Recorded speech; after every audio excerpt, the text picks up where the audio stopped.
Kuundang semua temanku saat aku tunangan. Namun tiba-tiba salah satu temanku berkata, "Jangan menikah dengannya, Din." Ternyata temanku itu adalah calon adik ipar pacarku. Halo Bunda, semoga Bunda semuanya dalam keadaan sehat dan bahagia ya. Sebelum masuk ke ceritanya, jangan lupa like, komen dan subscribe channel ini ya.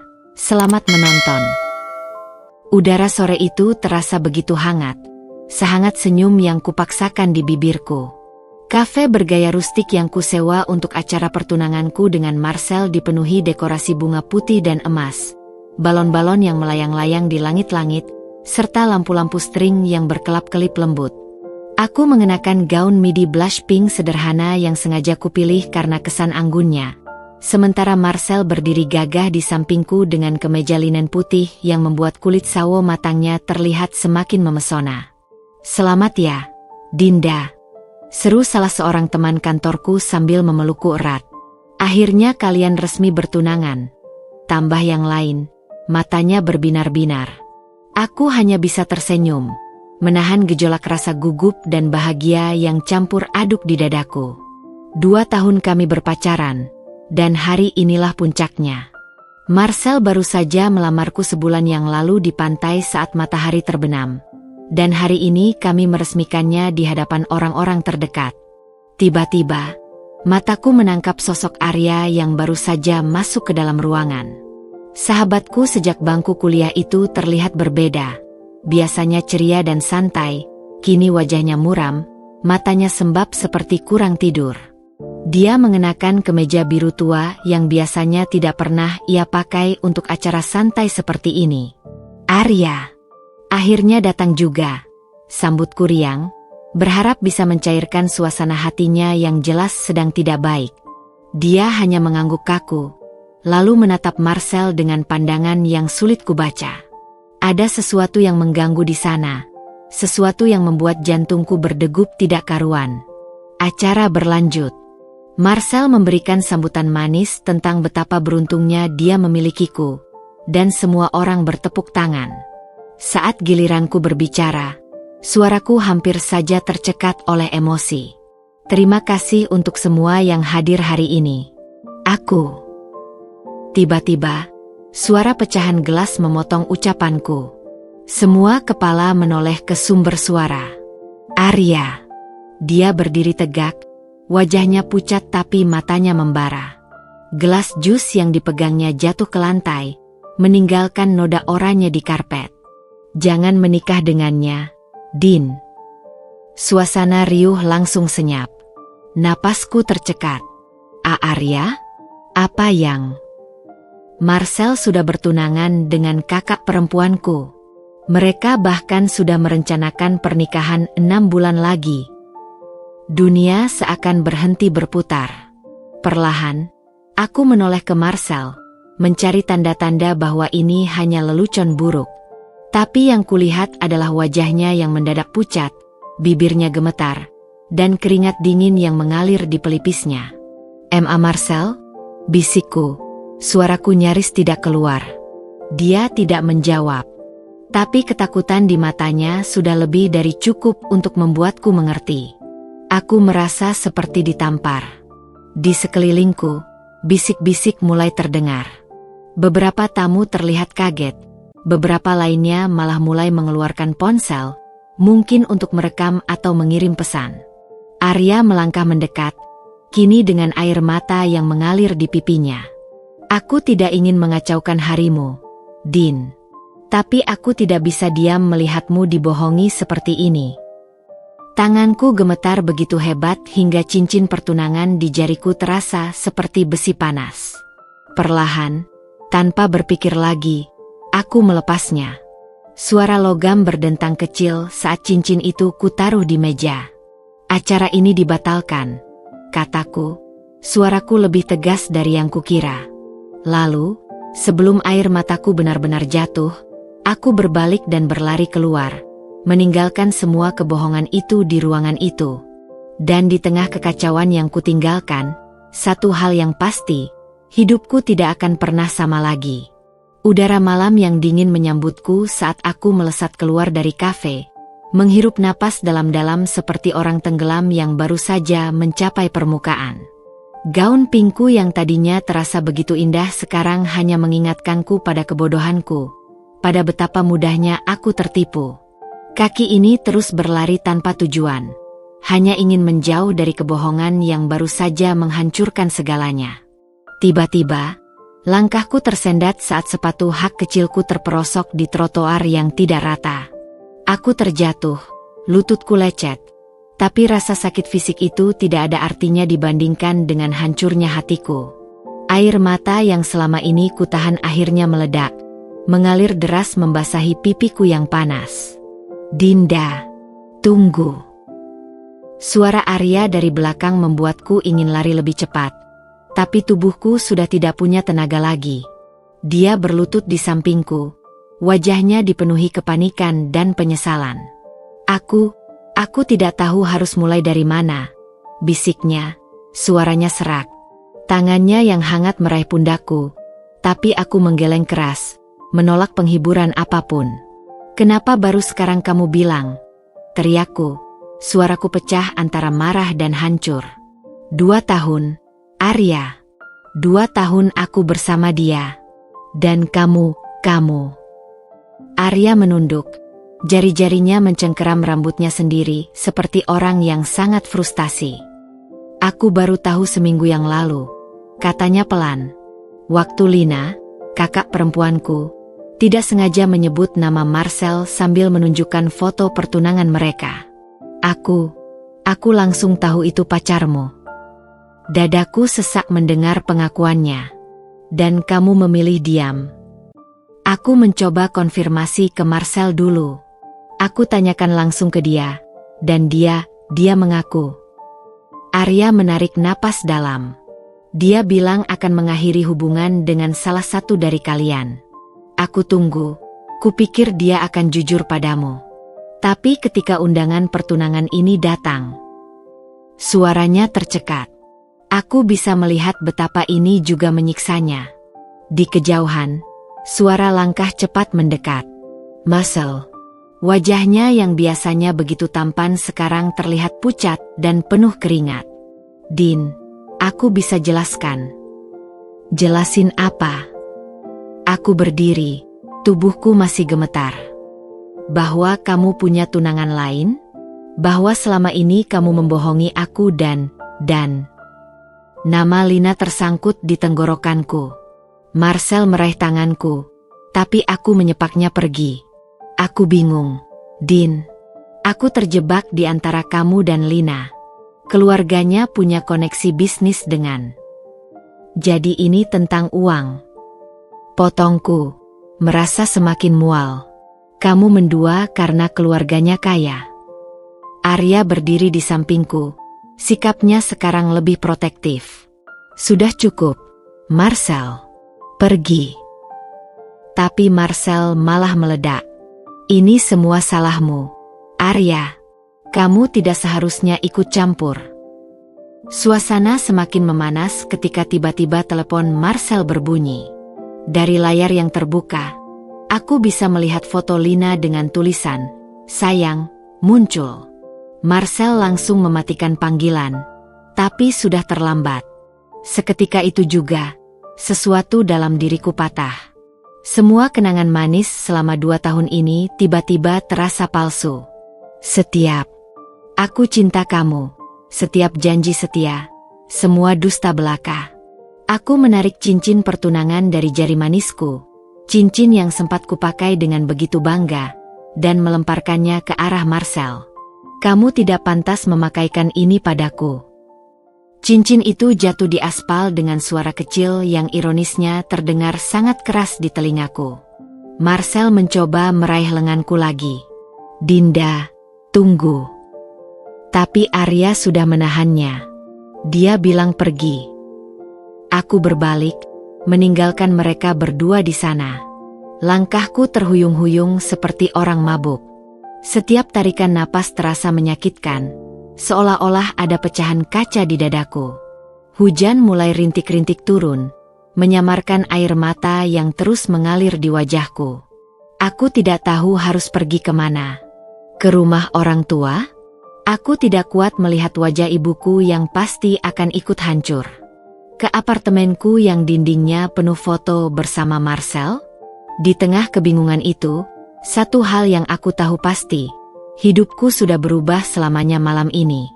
Dan yang paling menyakitkan adalah menyadari bahwa selama 2 tahun terakhir, aku tidak pernah benar-benar mengenal pria yang kukira adalah cinta sejatiku. Matahari pagi menyelinap melalui celah gorden kamarku, menyapu wajahku yang masih bengkak karena sepanjang malam menangis. Aku terbaring di kasur dalam keadaan masih mengenakan gaun pink dari acara pertunangan semalam, kini kusut dan bernoda air mata. Teleponku bergetar tak henti di atas meja samping tempat tidur, tapi aku memilih mengabaikannya. Siapa lagi yang akan menghubungiku selain orang-orang yang ingin tahu detail memalukan dari pertunanganku yang gagal? Pukulan keras di pintu membuatku terkejut. Dinda, aku tahu kamu di dalam. Suara Siska, sahabat sekamarku semasa kuliah yang kebetulan tinggal di apartemen seberang. Aku menarik selimut menutupi kepala, berharap dia akan pergi. Tapi suara dering teleponnya yang terdengar dari balik pintu membuatku tahu dia tidak akan menyerah. Din, tolong buka pintu. Aku sudah dengar semuanya dari Arya. Nama Arya membuat dadaku sesak lagi. Kemarin malam setelah kabur dari kafe, akhirnya aku memutuskan menginap di apartemenku sendiri daripada pulang ke orang tua. Tapi ternyata kabar ini sudah menyebar begitu cepat. Dengan langkah gontai, aku membuka pintu. Siska langsung memelukku erat sebelum aku sempat berkata apa-apa. Pelukannya yang hangat seperti memecah bendungan air mataku yang sudah kubendung sejak tadi pagi. Aku bodoh, Sisk, bisikku di bahunya. Bagaimana bisa aku tidak menyadarinya? 2 tahun, selama 2 tahun dia menjalani hubungan ganda. Siska mengelus punggungku. Bukan salahmu, Din. Marcel itu manipulatif. Arya bilang bahkan kakaknya pun tidak tahu tentang kamu sampai kemarin. Dia membawakan sebungkus martabak manis kesukaanku dan secangkir coklat panas.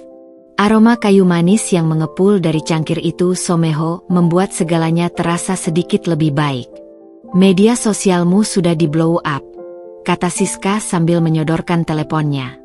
Beberapa teman kuliah sudah mengunggah foto-foto dari acara kemarin dengan caption bernada kasihan. Yang lebih parah, ada yang sudah membuat thread panjang membahas skandal ini. Aku menutup mata.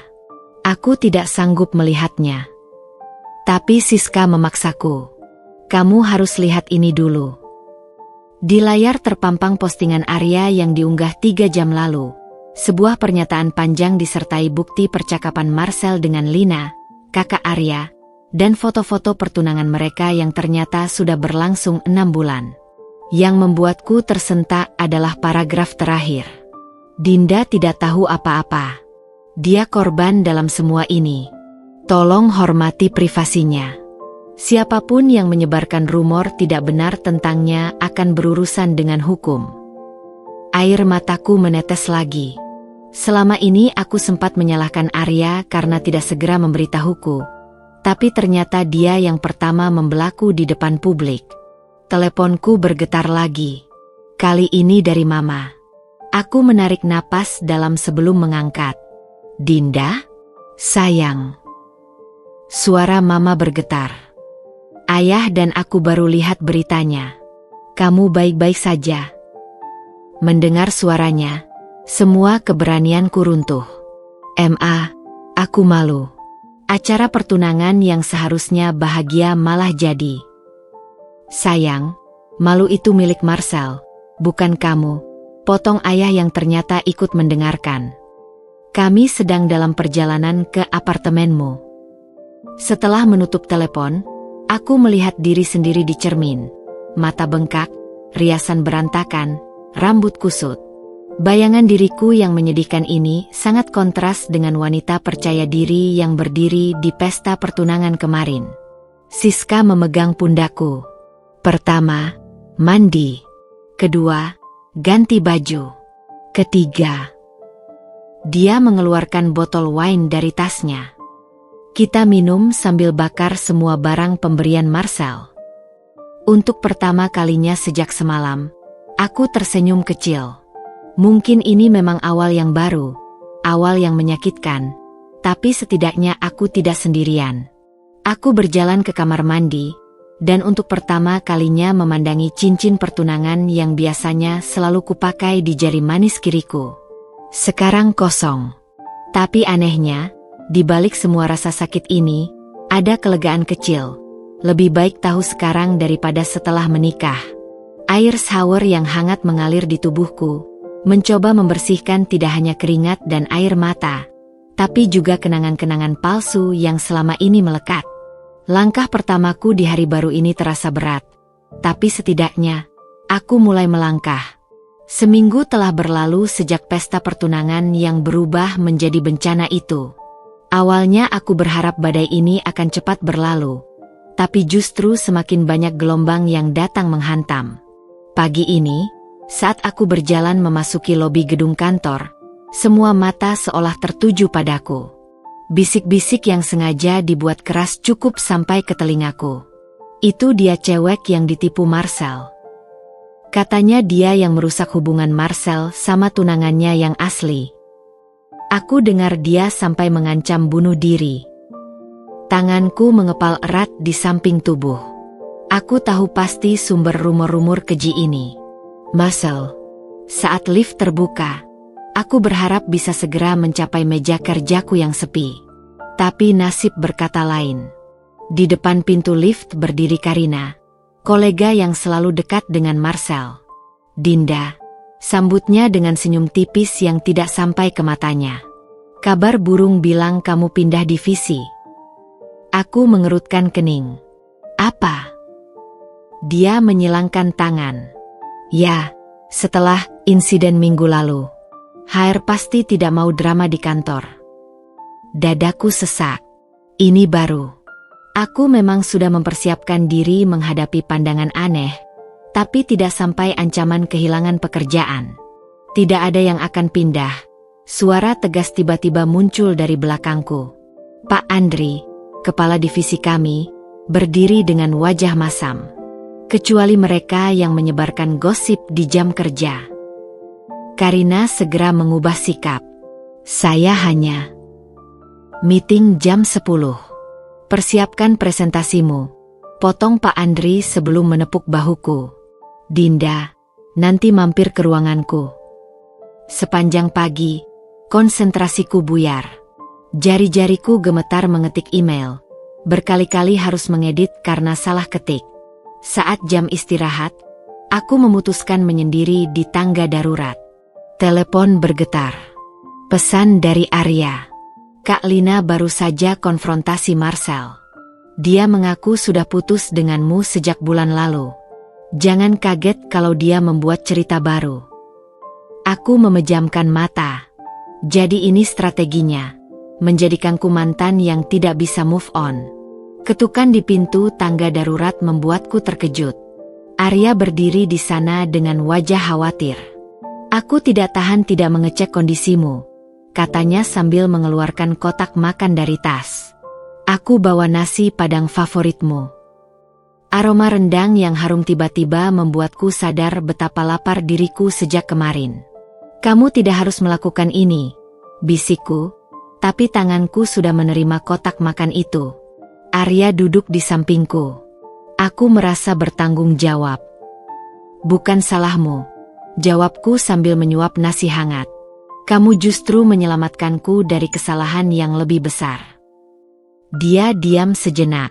Marcel menyebarkan surat pengunduran diri palsu atas namamu ke HR.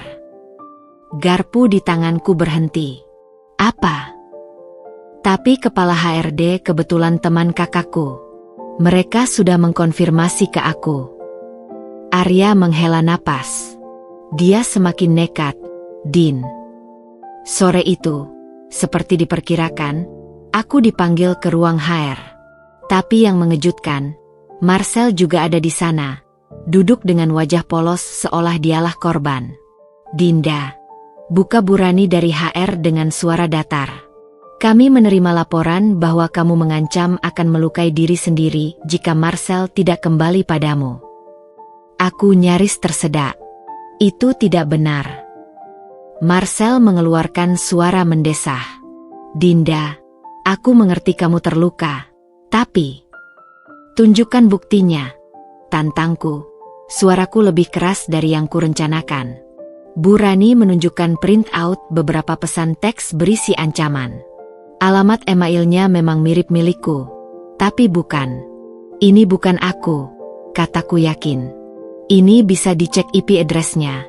Aku bahkan. Tiba-tiba pintu terbuka. Pak Andri masuk dengan wajah gelap. Sudah cukup. Marcel, kami sudah verifikasi alamat IP. Ini jelas pemalsuan. Wajah Marcel berubah pucat. Burani melanjutkan, dan setelah mengecek rekaman CCTV, kami menemukan kamu yang memasukkan surat pengunduran diri palsu ke berkas HR kemarin. Ruangan terasa berputar. Aku tidak menyangka akan berbalik seperti ini. Kamu diterminasi efektif segera, kata Pak Andri kepada Marcel. Dan kami akan proses hukum untuk pemalsuan dokumen ini. Saat Marcel berdiri, matanya yang penuh kebencian menatapku. Ini belum berakhir. Bisiknya hanya cukup kudengar sebelum dia membanting pintu. Arya yang ternyata menungguku di luar segera menghampiri. Bagaimana? Aku tidak tahu harus senang atau takut, jawabku jujur. Dia memegang bahuku. Dia sudah kehilangan pekerjaan, tunangan, dan reputasi. Tapi tetap saja dia menyalahkanku. Simpulku menggigit bibir. Pulang kantor hari itu, Arya bersikeras mengantarku. Saat kami berjalan ke parkiran, sesuatu bergerak cepat di sudut mataku. Marcel. Dia melangkah mendekat dengan wajah yang membuat instingku berteriak, bahaya. Arya segera berdiri di depanku. Kau pikir menang? Marcel menyeringai. Kau dan Arya cocok, sama-sama perusak hubungan orang. Arya tidak membalas. Tangannya memegang tanganku erat, menarikku menjauh. Tapi Marcel belum selesai. Dinda, kau pikir Arya membelamu tanpa alasan? Dia selalu naksir padamu sejak kuliah. Ini semua rencananya. Aku terpana, menoleh ke Arya yang tiba-tiba tegang. Jangan dengarkan dia, Din, bisik Arya. Marcel tertawa getir. Coba tanya dia tentang surat cinta yang dia tulis tahun ketiga kuliah. Yang disembunyikannya karena tahu kau pacarku. Arya menarik napas dalam. Sudah cukup. Aku akan panggil security. Tapi keraguan sudah terlanjur menyelinap. Saat kami masuk ke mobil Arya, ada keheningan yang tegang. Arya. Dia memegang kemudi dengan kencang. Bukan sekarang, Din. Aku akan jelaskan semuanya. Tapi pertama-tama aku harus memastikan kau aman dulu. Matahari terbenam di kejauhan, meninggalkan bayangan panjang seperti dendam Marcel yang mungkin memang belum benar-benar berakhir. Malam itu, setelah insiden di parkiran kantor, aku duduk di balkon apartemen kecilku memandangi langit Jakarta yang jarang menampakkan bintang. Pikiranku berputar-putar antara kemarahan pada Marcel dan kebingungan akan pengakuan terakhirnya tentang Arya. Surat cinta di masa kuliah. Bagaimana bisa aku tidak pernah menyadarinya? Telepon berdering. Lagi-lagi nomor tidak dikenal. Sudah 5 kali sejak sore. Dengan hati berdebar, aku mengangkatnya, siap menghadapi teriakan Marcel atau suara mengancam lainnya. Dinda? Ini Lina. Suara di seberang terdengar lembut tapi tegas. Aku menegakkan punggung, tidak menyangka akan mendengar dari tunangan. Mantan tunangan, Marcel. Aku minta maaf telah menghubungimu seperti ini. Lanjutnya sebelum aku sempat menjawab. Tapi aku rasa kita perlu bicara. Pertemuan kami terjadi di sebuah kafe tenang di Menteng esok harinya. Lina ternyata sangat berbeda dengan bayanganku. Perempuan tinggi dengan postur atletis, rambut pendek ikal alami, dan mata tajam yang menunjukkan kecerdasan. Aku mempersiapkan diri untuk permusuhan, tapi yang kudapati justru kejujuran yang menyegarkan. Aku tidak akan bilang kita adalah korban yang sama, buka Lina sambil menyeruput tehnya. Tapi Marcel membohongi kita berdua dengan cara berbeda. Dia mengeluarkan tablet dan memperlihatkan serangkaian dokumen, transaksi bank, catatan perjalanan, bahkan percakapan email yang diarsipkan. Semuanya menunjukkan pola yang sama. Marcel telah menjalankan skema serupa sebelumnya. Perempuan sebelum aku adalah adik sepupu teman kerjaku, jelas Lina. Dan sebelum dia, ada lagi. Modusnya selalu sama, mendekati perempuan dari kalangan mapan, sambil menjaga hubungan lain sebagai cadangan. Perutku mual melihat bukti-bukti itu. Kenapa tidak ada yang menuntutnya? Lina menghela napas. Kebanyakan memilih diam karena malu. Keluargaku sendiri baru tahu seminggu lalu. Matanya berbinar dingin. Tapi tidak kali ini. Ayahku sudah melaporkannya ke kepolisian untuk penipuan dan pemalsuan dokumen. Aku terkesiap. Pemalsuan.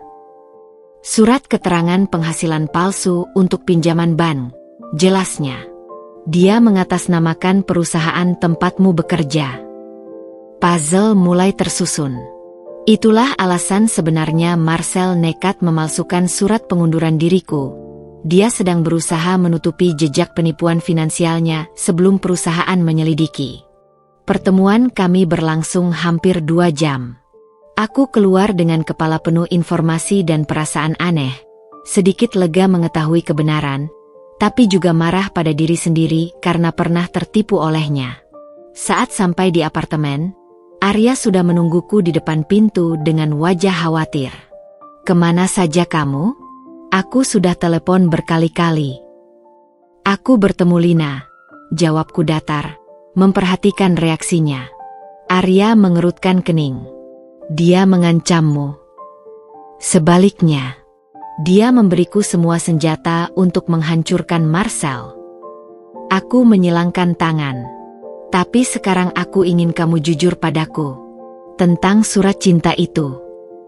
Udara di antara kami tiba-tiba menjadi tegang. Arya menatap lantai sejenak sebelum menarik napas panjang. "Benar, akunya akhirnya. Aku menulis surat untukmu di tahun ketiga kuliah. Tapi saat itu kamu sudah resmi dengan Marcel. Jadi kamu menyimpannya." Dia mengangguk. "Dan aku tidak pernah berniat mengungkapkannya. Sampai kamu benar-benar bebas dan siap." Jantungku berdebar kencang. Marcel tahu bagaimana. Temanku yang ceroboh membocorkannya waktu itu. Arya menghela napas. "Marcel mengancam akan memutuskan persahabatan kita kalau aku tidak mundur." Pieces of the past mulai jatuh pada tempatnya. Kenapa Arya tiba-tiba menjaga jarak di semester akhir kuliah? Kenapa dia sering terlihat tegang saat aku dan Marcel bersama? Sebelum kami bisa melanjutkan percakapan, telepon Arya berdering. Wajahnya berubah serius setelah mendengar pembicaraan singkat. "Itu polisi. Mereka menjemput Marcel tadi siang." Kami bergegas ke kantor polisi setempat. Di ruang interogasi, melalui kaca satu arah, kami bisa melihat Marcel yang sudah tidak lagi seperti dirinya yang biasanya perfeksionis. Rambut acak-acakan, kemeja kusut, dan wajah yang menunjukkan kelelahan bercampur keputusasaan. Dia mengaku pada semua tuduhan. Pemalsuan dokumen, penipuan, bahkan pengancaman. Tapi yang membuatku merinding adalah pengakuannya tentang motif. "Aku tidak bisa menerima kegagalan," katanya pada penyidik dengan suara hampa. "Setelah Dinda mulai sukses di pekerjaannya, aku merasa tertinggal. Hubungan dengan Lina adalah jaminanku." Aku memalingkan muka, tidak tahan mendengar lebih jauh. Selama ini aku mengira Marcel mencintaiku. Ternyata yang ada hanya rasa iri dan kebutuhan akan kontrol. Ketika kami keluar dari kantor polisi, Hujan rintik-rintik mulai turun. Arya membuka payung untuk kami berdua. "Kamu baik-baik saja?" tanyanya lembut. Aku menghela napas panjang. Aku seharusnya merasa puas melihatnya seperti itu. Tapi malah kosong. Arya memandangiku dengan pemahaman. "Karena kamu bukan seperti dia. Kamu masih punya kemanusiaan." Malam itu, sambil duduk di balkon yang sama, aku menerima telepon dari HRD. Dengan jatuhnya Marcel, semua tuduhan dan rumor tentangku resmi diputuskan sebagai fitnah. Beberapa kolega bahkan mulai mengirim pesan permintaan maaf.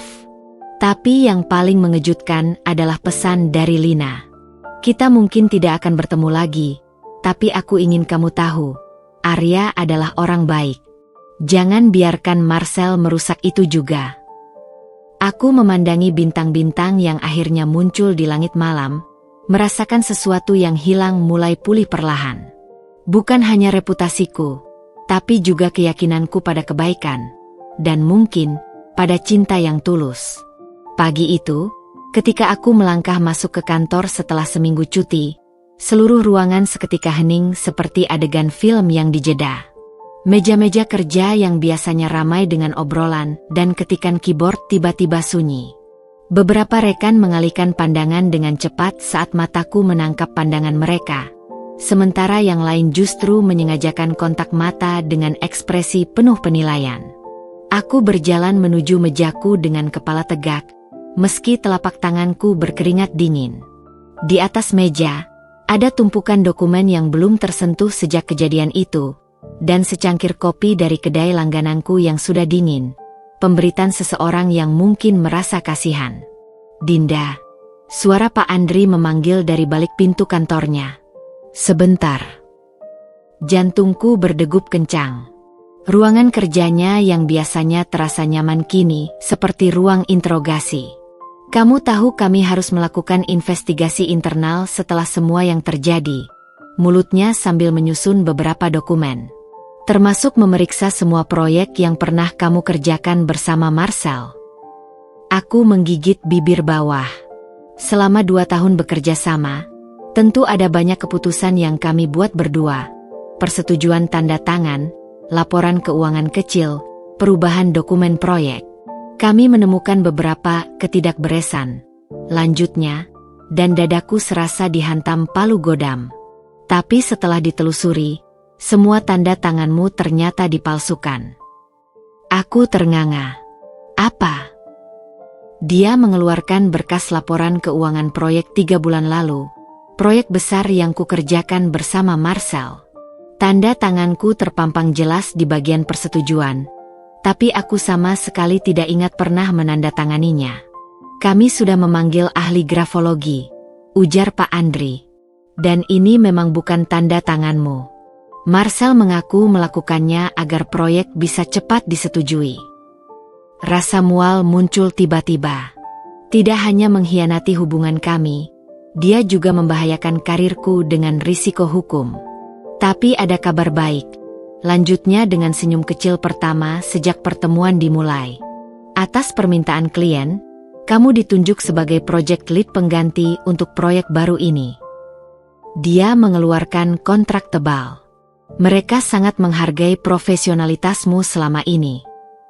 Keluar dari ruangannya, aku merasa seperti baru saja menjalani roller coaster emosi.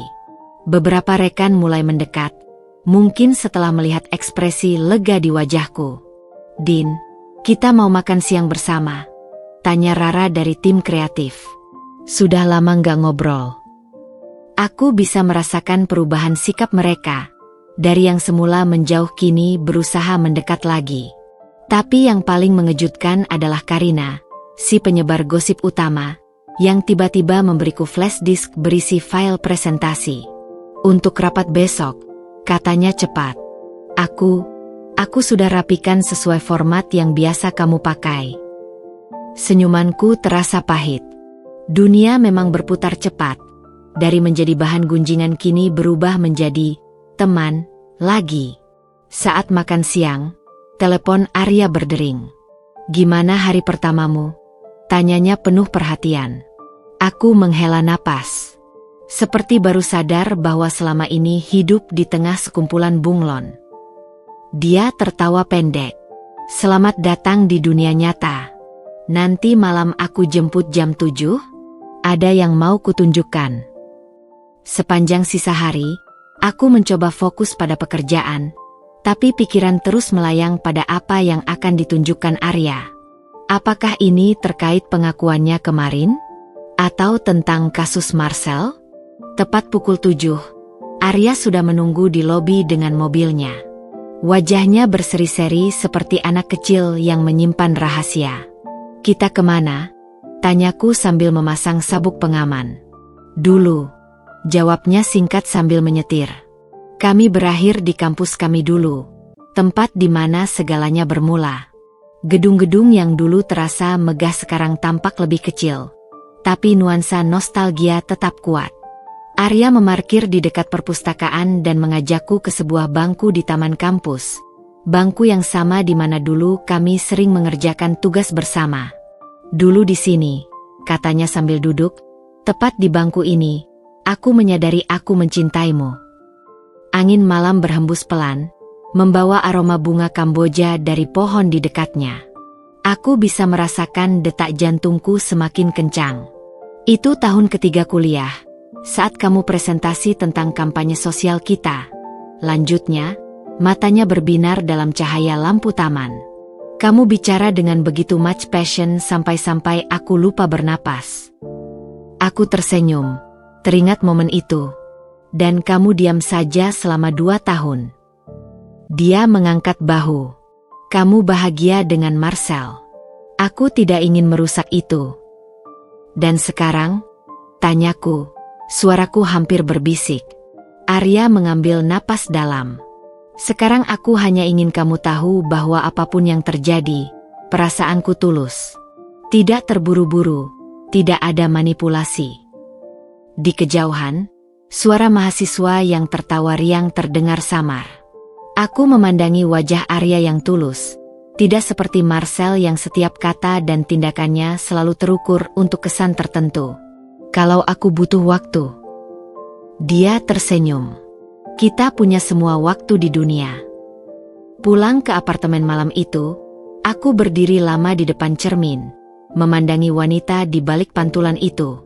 Dinda yang dulu mungkin akan langsung menerima cinta Arya sebagai pelarian dari rasa sakit.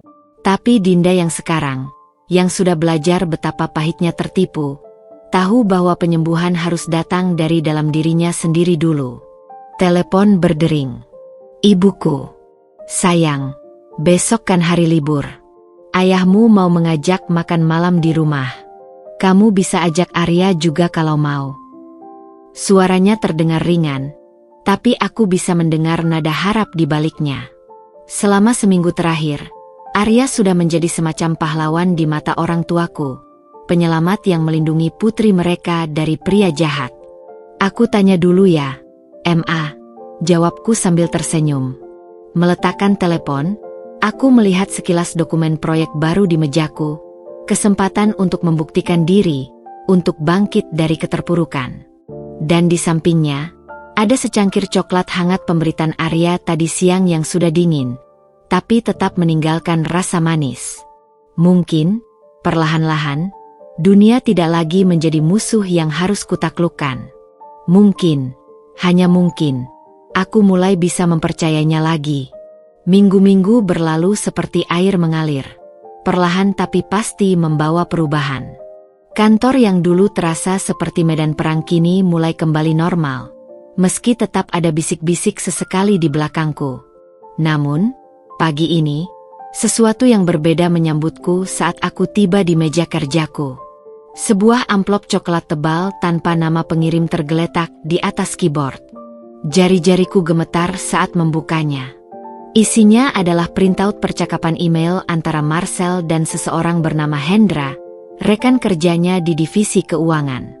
Mataku menyapu isinya dengan cepat, dan perlahan, sebuah gambaran yang lebih besar mulai terkuak. Proyek Dinda sudah disetujui. Tapi kita perlu alihkan dana tahap pertama ke rekening cadangan, tulis Marcel dalam salah satu email. Bukannya ini risiko besar? Balas Hendra. Dinda yang akan bertanggung jawab. Tanda tangannya sudah kuatur. Dadaku sesak. Jadi selama ini bukan hanya tanda tangan kecil yang dipalsukan, tapi juga pengalihan dana proyek? Aku segera menelepon Arya. Tapi sebelum sempat menjelaskan, suaranya yang tegas sudah menyela. Aku juga baru dapat paket serupa. Isinya dokumen transfer dana proyek ke rekening tak dikenal. Kita harus laporkan ini, bisikku, merasakan detak jantung di tenggorokan. Sudah, jawab Arya. Aku sedang dalam perjalanan ke kantor polisi. Meet you Tere. Di kantor polisi, kami bertemu dengan penyidik yang menangani kasus Marcel, seorang pria berbadan tegap bernama AKP Surya. Wajahnya berkerut saat memeriksa dokumen-dokumen baru itu. Ini perkembangan besar, katanya sambil menggeleng. Kami akan periksa lebih lanjut rekening-rekening ini. Tapi yang jadi pertanyaan, siapa yang mengirimkan dokumen ini pada kalian? Arya dan aku saling pandang. Itu pertanyaan bagus. Siapa yang punya akses ke informasi semacam ini dan memilih untuk membongkarnya sekarang? Jawabannya datang lebih cepat dari yang kami duga. Saat kami keluar dari ruangan, seorang perempuan berkerudung duduk di bangku lobi. Dia berdiri saat melihat kami, dan meski separuh wajahnya tertutup masker, matanya yang tajam langsung bisa kukenali. Lina, aku yang kirim dokumen-dokumen itu, katanya langsung tanpa basa-basi. Setelah pemeriksaan lebih lanjut, aku menemukan ini semua di laptop Marcel. Arya terlihat syok. Kak, kamu tahu ini berisiko? Kalau Marcel tahu, dia tidak akan tahu, potong Lina dingin. Dia masih menduga aku berada di pihaknya. Matanya beralih padaku. Aku butuh waktu untuk memastikan siapa sebenarnya Marcel sebelum mengambil tindakan. Aku mengamatinya, posturnya yang tegap, suaranya yang datar tapi penuh keyakinan. Lina bukan tipe perempuan yang mudah ditipu. Kenapa membantu kami? Tanyaku. Dia menarik napas panjang. Karena ini bukan hanya tentang kamu atau aku. Ini tentang mencegah dia merusak hidup perempuan lain. Pernyataan itu menggantung di udara antara kami. Tiba-tiba aku menyadari, Lina mungkin adalah sekutu terkuat yang tak pernah kuduga. Kembali di apartemen, Arya membantu memilah dokumen-dokumen tambahan yang diberikan Lina. Ruang tamuku yang biasanya rapi sekarang berantakan dengan kertas dan catatan tempel di mana-mana. Lihat ini, Arya tiba-tiba berseru, menunjuk ke sebuah laporan bank. Dia tidak hanya mengalihkan dana proyekmu, tapi juga setidaknya 3 proyek lain dalam 2 tahun terakhir. Aku meremas dahi yang mulai pusing. Dan selama ini tidak ada yang curiga. Karena dia selalu mencari kambing hitam, jawab Arya sambil menggeleng. Termasuk kamu. Malam semakin larut tapi kami masih terjaga, terserap dalam lautan dokumen. Di tengah keheningan, tiba-tiba Arya mengangkat wajahnya. Ada satu hal yang masih mengganjal, katanya pelan. Siapa sebenarnya Hendra ini? Kenapa dia mau bekerja sama dengan Marcel? Pertanyaan itu menggantung di udara seperti awan gelap. Aku teringat pada sosok Hendra di kantor. Pria pendiam yang selalu duduk di sudut ruangan keuangan. Tidak banyak yang tahu latar belakangnya. Keesokan harinya di kantor, aku memutuskan untuk mengamati Hendra dari jauh. Pria berkacamata itu terlihat biasa saja, sibuk dengan komputernya. Sesekali menjawab telepon. Tapi ada sesuatu yang menggangguku. Cara dia sesekali melirik ke arahku, lalu cepat-cepat memalingkan wajah saat ketahuan. Saat makan siang, aku memberanikan diri mendekatinya di kantin. Bang Hendra, boleh aku bicara sebentar? Wajahnya langsung berubah pucat. Saya sedang buru-buru. Tentang Marcel, desakku, memblokir jalannya, dan transfer dana proyek bulan April lalu. Keringat mengucur di pelipisnya. Saya tidak tahu apa-apa. Polisi sudah tahu segalanya. Bohongku. Tapi kesempatan untuk bicara duluan akan mengurangi hukuman. Strategi itu bekerja. Wajah Hendra runtuh. Dia mengancam akan bocorkan hutang judi saya ke istri. Bisiknya putus asa. Saya hanya alat, Dinda. Saya tidak ingin menyakiti siapapun. Aku menarik napas dalam. Jadi begitulah Marcel bekerja. Memanfaatkan kelemahan orang lain untuk rencana kotorannya. Sebelum aku bisa bertanya lebih lanjut, teleponku berdering. Nomor tidak dikenal. Dinda. Suara di seberang membuat darahku membeku. Marcel, kau pikir dengan mengadu pada polisi dan menghasut Hendra, kau menang? Suaranya parau, penuh kebencian. Aku belum selesai denganmu. Garis sambungan terputus sebelum aku sempat menjawab. Ketika aku menoleh kembali, Hendra sudah menghilang.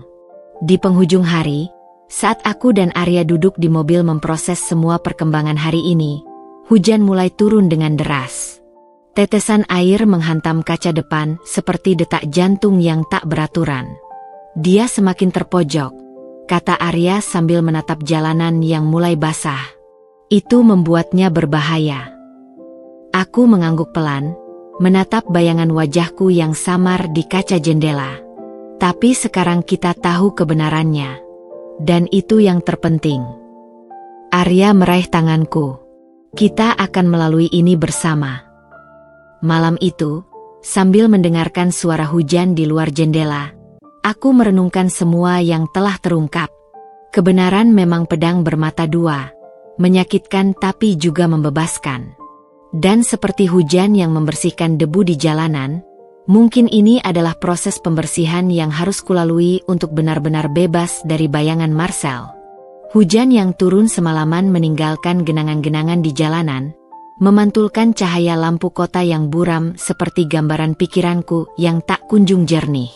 Sejak telepon ancaman Marcel 2 hari lalu, setiap dering telepon atau ketukan pintu membuat nadiku melonjak. Arya bersikeras menginap di apartemenku, tidur di sofa, meski ku bicara berkali-kali bahwa aku baik-baik saja. Aku akan ambil cuti besok, ujarnya pagi itu sambil menatap laptopnya. Wajahnya terlihat pucat dalam cahaya layar yang biru. Ada beberapa hal perlu ku cari tahu tentang Marcel. Aku menggeleng, menuangkan kopi untuk kami berdua. Kamu sudah banyak membantu. Aku tidak mau karirmu terganggu karena ini. Dia menatapku, matanya berat. Ini bukan hanya tentang kamu lagi, Din. Dia menggunakan nama perusahaan kita untuk penipuan. Itu menyangkut reputasi kantor juga. Belum sempat aku membalas, dering telepon memecah ketegangan. Nomor tidak dikenal lagi. Tapi kali ini, Arya yang mengangkat. Ya? Suaranya dingin, profesional. Suara parau Marcel terdengar samar dari speaker. Arya, harusnya aku tahu kalian berdua sekarang jadi pasangan pengacau. Arya mengeraskan suaranya. Kalau ada yang ingin kau katakan, katakan ke pengacaramu. Kasus perdata dari Lina dan tuntutan pidana dari perusahaan akan membuatmu sibuk. Terdengar tawa pahit dari seberang. Kau pikir itu menakutkanku? Aku sudah kehilangan segalanya berkat kalian. Sekarang giliranku. Klik. Sambungan terputus. Aku menarik napas dalam. Dia semakin tidak stabil. Arya mengetik sesuatu di laptop dengan cepat. Itu sebabnya kita harus bertindak sekarang. Lihat ini. Layarnya menampilkan dokumen pengadilan. Permohonan penahanan terhadap Marcel yang diajukan jaksa. Tapi prosesnya masih butuh waktu. Sementara itu, dia membuka tab lain, rekaman CCTV dari sebuah minimarket. Marcel terlihat membeli sebotol minuman keras besar dan beberapa barang lain yang tidak jelas. Yang membuatku merinding adalah ekspresinya. Wajah yang dulu selalu tampak sempurna kini cacat oleh kebencian dan keputusasaan. Di mana ini? Tanyaku. 2 jam dari sini. Aku sudah minta teman di kepolisian melacak pergerakannya. Arya menutup laptop. Dia masih di kota, dan semakin terdesak. Kantor terasa seperti medan perang hari itu. Setiap langkahku diikuti bisik-bisik, tatapan penuh arti. Tapi yang paling mengejutkan adalah saat Bu Rani dari HR memanggilku ke ruang rapat kecil. Dinda, dia memulai dengan suara rendah.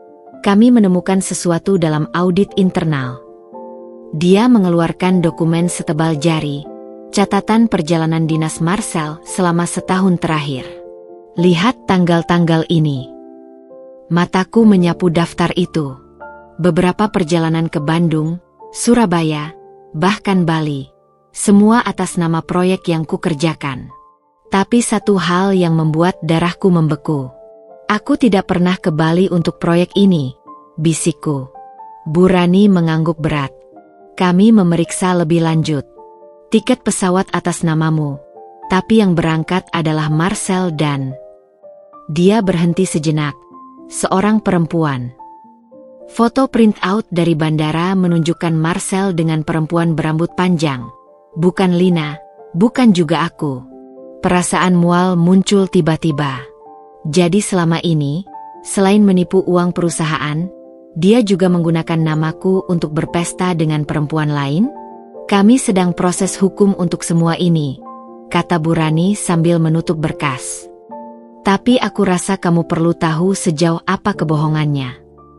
Keluar dari ruangan, kakiku terasa lemas. Aku menuju toilet dan muntah, tubuhku bereaksi terhadap semua kebohongan yang terungkap. Air dingin yang kucipratkan ke wajah tidak bisa menghilangkan perasaan kotor yang menyelimutiku. Malam harinya, di tengah kami menyusun dokumen-dokumen bukti, telepon Arya berdering. Wajahnya berubah drastis setelah mendengar pembicaraan singkat. Itu polisi. Rumah kosong yang diduga ditempati Marcel terbakar. Kami bergegas ke lokasi. Sebuah rumah kecil di pinggiran kota yang sekarang diselimuti asap dan aktivitas pemadam kebakaran. Seorang polisi mendekati kami. Kami menemukan ini di luar, katanya sambil menunjukkan sebuah kotak kecil dalam kantong bukti. Aku hampir pingsan saat melihat isinya. Foto-foto aku dari berbagai sudut, saat keluar kantor, belanja di supermarket, bahkan beberapa yang terlihat diambil dari jauh saat aku di apartemen. Semua foto bertuliskan, jangan dikira ini sudah selesai, di bagian belakang. Kami sudah mengeluarkan surat penangkapan, kata polisi itu. Dia sekarang buronan. Arya memelukku erat saat tubuhku mulai gemetar tak terkendali. Di kejauhan, sirene polisi masih berbunyi, merah lampu darurat berkedip-kedip menari-nari di wajah para saksi. Marcel tidak hanya penipu. Dia sekarang menjadi ancaman nyata. Dan kami, tanpa menyadarinya, telah mendorongnya ke tepi jurang. Pulang ke apartemen, Arya memasang sistem keamanan tambahan sementara aku duduk terpaku di sofa, menatap foto-foto yang sempat kulihat tadi. Ada satu yang membuatku merinding. Foto aku dan Arya di kampus. Diambil dari sudut yang menunjukkan itu diambil tanpa sepengetahuan kami. Berapa lama dia menguntit kita? Bisikku. Arya duduk di sampingku. Wajahnya lelah tapi penuh tekad. Yang penting sekarang kita tahu siapa sebenarnya Marcel. Dan polisi akan menangkapnya. Tapi di balik kata-kata yakin itu, ada ketakutan yang sama. Marcel yang terpojok adalah Marcel yang paling berbahaya. Dan kami telah memancing singa yang terluka. 3 hari telah berlalu sejak kebakaran di rumah persembunyian Marcel. Dan udara di apartemenku masih terasa berat seperti di ruang tunggu darurat. Arya tetap bertahan di sofa meskipun aku berulang kali mengatakan bahwa aku baik-baik saja. Sebuah kebohongan kecil yang kami berdua pahami tapi tidak pernah diungkapkan. Pagi ini, saat aku terbangun oleh suara ketukan pintu yang berirama, aroma kopi dan pankek hangat sudah menyambutku dari meja makan kecil di ruang tamu. Kamu tidak harus melakukan semua ini, kataku sambil mengusap mata yang masih berat. Arya tersenyum kecil. Wajahnya terlihat segar meski aku tahu dia hanya tidur 3 jam. Aku tahu. Tapi masak untukmu memberiku sesuatu untuk dikerjakan. Dia menyodorkan piring berisi pankek berbentuk hati yang membuat alisku naik. Bentuk hati. Wajahnya memerah. Kebiasaan lama. Dulu waktu kuliah, aku sering bikin pankek untuk adik-adik kos. Kami makan dalam keheningan yang nyaman. Sinar matahari pagi menyelinap melalui jendela dan menari-nari di atas meja kayu. Untuk sesaat, semuanya terasa normal. Seolah tidak ada ancaman Marcel, tidak ada dokumen pengadilan, tidak ada foto-foto penguntitan yang masih kusimpan di laci meja sebagai pengingat akan bahaya yang nyata. Polisi menelepon tadi pagi, ujar Arya tiba-tiba, memecah kesunyian. Mereka menemukan mobil sewaan Marcel di pinggiran kota Bogor. Garpu di tanganku berhenti. Dia lari ke sana. Mungkin. Tapi yang lebih penting, Arya mengeluarkan teleponnya dan menunjukkan foto sebuah buku catatan. Mereka menemukan ini tersembunyi di bawah jok. Mataku sulit fokus pada gambar-gambar itu. Daftar nama, nomor rekening, dan yang paling mengejutkan, catatan rinci tentang kebiasaanku. Dinda, pulang kantor jam 6.30, jogging hari Sabtu pagi, alergi kacang. Sepertinya kita bukan satu-satunya targetnya, bisikku, jari-jariku gemetar menyentuh layar. Arya mengangguk pelan. Ada 5 nama lain di sana. 3 perempuan, 2 laki-laki. Polisi sedang melacak mereka. Pikiranku melayang pada kemungkinan mengerikan. Berapa banyak lagi korban Marcel di luar sana? Berapa banyak orang yang hidupnya hancur oleh tipu muslihatnya? Sore itu, kami mengunjungi Lina di apartemennya. Ruang tamu minimalisnya dipenuhi papan buletin berisi dokumen kasus Marcel, foto, catatan transaksi, garis waktu kejadian. Perempuan itu sendiri terlihat lebih kurus dari pertemuan terakhir. Tapi matanya masih memancarkan keteguhan yang sama. Kalian lihat ini, katanya sambil menunjuk ke sebuah peta. Ini semua lokasi di mana Marcel pernah terlihat dalam sebulan terakhir. Titik-titik merah membentuk pola melingkar di sekitar Jakarta, dengan beberapa cabang ke kota-kota lain. Arya segera menyadari apa yang dilihatnya. Dia sedang merencanakan sesuatu. Ini terlalu terstruktur untuk sekadar pelarian. Lina mengangguk. Aku mengenalnya lebih baik dari siapapun. Marcel bukan tipe yang lari, dia tipe yang balas dendam. Perkataan itu menggantung di udara seperti awan petir. Aku menarik napas dalam dan memutuskan untuk bertanya sesuatu yang selama ini mengganjal. Lina, kenapa kamu membantunya di awal? Kamu pasti melihat tanda-tandanya. Dia menatap tangannya yang tergenggam erat. Karena aku bodoh. Dan karena... Suaranya pecah. Dia sangat pandai membuatmu merasa seperti satu-satunya perempuan di dunia. Ruangan menjadi sunyi. Dalam keheningan itu, aku menyadari sesuatu yang fundamental. Kami semua, dalam berbagai cara, telah menjadi korban ilusi yang sama. Malam hari, saat Arya dan aku duduk di balkon apartemen menatap lampu-lampu kota, sebuah pertanyaan yang telah menggelitik pikiranku akhirnya terucap. Benarkah apa yang dikatakan Marcel tentang surat cinta itu? Arya meneguk kopinya perlahan, membiarkan keheningan tergantung beberapa saat sebelum menjawab. Benar, akunya akhirnya. Tapi bukan seperti yang dia katakan. Itu bukan semacam rencana jahat. Aku hanya jatuh cinta pada orang yang salah waktu. Kenapa tidak pernah kau katakan? Dia memandangku, matanya jernih dalam cahaya bulan. Karena melihatmu bahagia lebih penting daripada perasaanku sendiri. Udara di antara kami tiba-tiba terasa berbeda, lebih pekat, lebih hangat. Jantungku berdebar kencang. Tapi kali ini bukan karena ketakutan. Arya, setelah semua ini, setelah Marcel tertangkap, aku tahu, bisiknya, menyentuh tanganku sebentar sebelum menariknya kembali. Kita akan bicarakan itu nanti, saat waktunya tepat. Di kejauhan, Sirene polisi berbunyi, mengingatkan kami bahwa di luar kehangatan momen ini, bahaya masih mengintai. Tapi untuk pertama kalinya sejak skandal itu pecah, ada sesuatu yang mulai tumbuh di antara puing-puing kehancuran. Sesuatu yang lembut dan rapuh, tapi juga penuh harapan. Minggu pagi itu, sinar matahari menyelinap melalui tirai jendela apartemenku dengan lembut, menyapu lantai kayu dengan pola cahaya yang hangat. Aku terbangun dengan kepala masih berat oleh mimpi-mimpi buruk yang tersisa, bayangan Marcel yang terus mengikutiku bahkan dalam tidur. Dari dapur, aroma kopi dan telur dadar memenuhi udara, dan suara Arya yang bersenandung pelan membuatku tersenyum kecil. "Kamu tidak perlu memasak setiap pagi," kataku sambil duduk di kursi bar dapur, mengamati Arya yang dengan cekatan membalik telur dadar di wajan. Dia menoleh. Wajahnya cerah meski lingkaran hitam di bawah matanya masih jelas terlihat. Aku tidak bisa tidur, jadi lebih baik melakukan sesuatu yang berguna.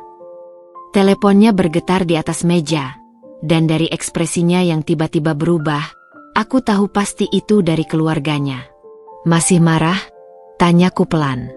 Arya menghela napas panjang sebelum mematikan layar teleponnya. "Ayahku mengancam akan mencabut dana bisnisku jika aku tetap terlibat dengan kekacauan ini."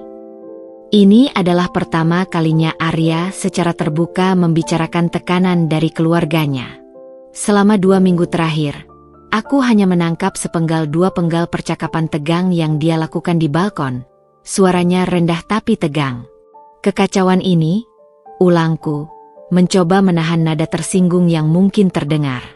Dia meletakkan piring telur dadar di hadapanku sebelum duduk di sampingku. Mereka punya pandangan berbeda tentang bagaimana seharusnya menangani masalah. Keluargaku percaya bahwa masalah harus diselesaikan secara diam-diam, tanpa melibatkan polisi atau pengadilan. Dan dengan membiarkan Marcel bebas. Arya menggosok pelipisnya. Bagi mereka, ini bukan tentang Marcel. Ini tentang menjaga reputasi keluarga. Lina sudah bertunangan dengan pria lain sekarang. Pernikahan bisnis yang diatur ayah. Mereka ingin semua ini cepat dilupakan. Perutku mual tiba-tiba, dan aku menurunkan garpu. Jadi begitulah, bagi keluarga Arya, aku hanya bagian dari kekacauan yang perlu dihapuskan. "Aku mengerti jika kamu harus mundur," bisikku, menatap jus jeruk di gelasku. "Aku tidak akan menyalahkanmu." Tangan Arya yang hangat tiba-tiba menutupi tanganku. "Dinda, dengarkan aku baik-baik. Aku sudah membuat pilihanku. Dan itu adalah kamu." Mataku berkaca-kaca. Tapi sebelum aku bisa merespons, dering teleponku memecah momen itu. Nomor tidak dikenal. Dengan jantung berdebar kencang, aku mengangkatnya, siap menghadapi suara Marcel yang penuh kebencian. "Selamat pagi, Dinda," suara perempuan yang halus namun berwibawa menyapa. "Ini Ibu Arya. Bisakah kita bertemu hari ini?" Kafe di hotel mewah itu jauh dari suasana santai yang biasa kusukai. Setiap sendok perak, setiap lipatan serbet linen, bahkan cara pelayan membungkuk sedikit terlalu sempurna. Semuanya berteriak tentang dunia yang sama sekali asing bagiku. Ibu Arya, seorang perempuan parubaya dengan rambut hitam rapi dan gaun Chanel, sudah duduk menunggu di meja paling pojok. Posturnya tegak, tatapannya tajam, dan senyumannya dingin seperti kaca. "Dinda," sambutnya dengan anggukan singkat. "Akhirnya kita bertemu."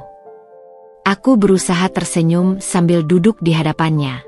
"Terima kasih sudah meluangkan waktu, Bu." Dia tidak membuang waktu dengan basa-basi.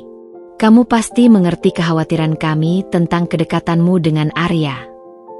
Jari-jariku menggenggam erat cangkir teh. "Saya hanya berusaha melewati masa sulit ini, Bu.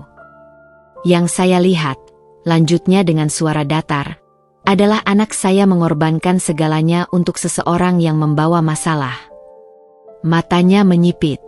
Karirnya, hubungan dengan keluarga, bahkan bisnis yang dia bangun dari nol, Semua terancam karena kasus hukum ini. Udara di paru-paru terasa berat. Saya tidak memintanya melakukan itu. Tapi kamu tidak menghentikannya. Dia mengambil sebuah amplop dari tas Hermesnya dan menyelipkannya melintasi meja. Ini tiket pesawat ke Singapura besok pagi. Sudah ada apartemen dan pekerjaan menunggumu di sana. Aku menatap amplop itu seperti ular berbisa. Saya tidak mengerti. Ingin membantu Arya? Pergilah. Hapus dirimu dari kehidupannya, dan biarkan kami memperbaiki semuanya. Tangan gemetar. Aku berdiri. Maaf, Bu. Tapi saya tidak bisa menerima ini. Wajahnya berubah dingin. Kamu egois. Arya punya masa depan cerah, bisnis keluarga, koneksi, warisan. Apa yang bisa kamu tawarkan selain skandal dan masalah hukum? Sebelum aku sempat menjawab, suara familiar memotong percakapan. Kebahagiaan, Ibu. Itu yang dia tawarkan. Arya berdiri di samping meja. Wajahnya merah padam dan napasnya berat seperti baru berlari. Matanya yang biasanya lembut sekarang membara. Arya. Ibu terkejut. Aku tahu persis apa yang ibu lakukan, potongnya. Dan cukup. Dia meraih tanganku. Kita pergi. Di luar, Arya menarik napas dalam-dalam. Maafkan aku. Aku tidak tahu ibu akan melakukan ini.